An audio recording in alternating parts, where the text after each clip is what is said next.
جی شفیق صاحب، بڑا ہی زبردست آپ نے کوشچن کیا ہے۔ جی اصل میں آپ پوچھنا چاہ رہے ہیں کہ ٹیچر کا رول کیا ہے۔ جی جی تو بالکل میں آپ کو بتاؤں شفیق صاحب، ایک اصل میں جو اصل استاد ہوتا ہے، جس کو اللہ نے خداداد صلاحیت دی ہوتی ہے، جس میں ٹیچنگ ایبلٹی ہوتی ہے، دراصل وہ ایک جادوگر ہوتا ہے۔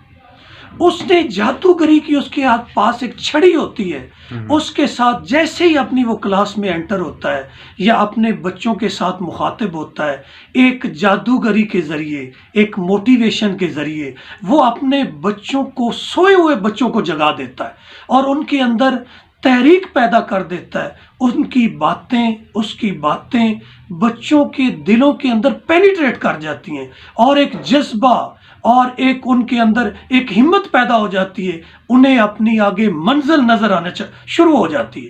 تو یاد رکھیں، جو اصل ٹیچر ہوتا ہے، وہ سب سے پہلی جو اس میں کوالٹی ہوتی ہے، وہ ایک زبردست موٹیویٹر ہوتا ہے۔ جس ٹیچر کے اندر موٹیویشن کرنے کی اہلیت نہ ہو، یقین مانے وہ استاد کہلانے کا حقدار نہیں ہے۔ میں نے کئی ایسے ٹیچرز کو دیکھا ہے جنہوں نے، میں اپنے ٹیچر کی بات بتاتا ہوں، ہزاروں ٹیچروں سے ہم نے شاید فیض حاصل کیا ہوگا، سینکڑوں ٹیچروں سے شاید ہم نے فیض حاصل کیا ہوگا، لیکن ایک استاد ایسے ملے جن کے اندر وہ ایبلٹی کوٹ کوٹ کے بھری ہوئی تھی۔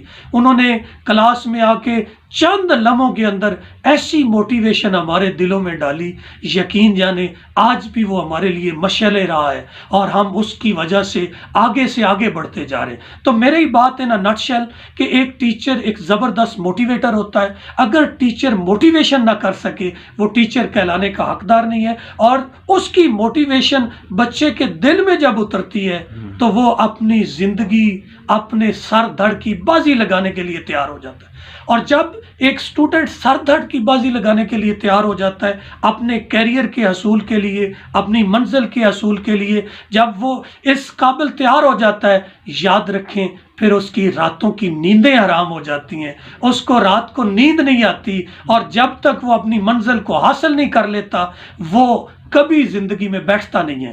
تو میری بات مکمل ہو گئی کہ ٹیچر ایک زبردست موٹیویٹر ہوتا ہے۔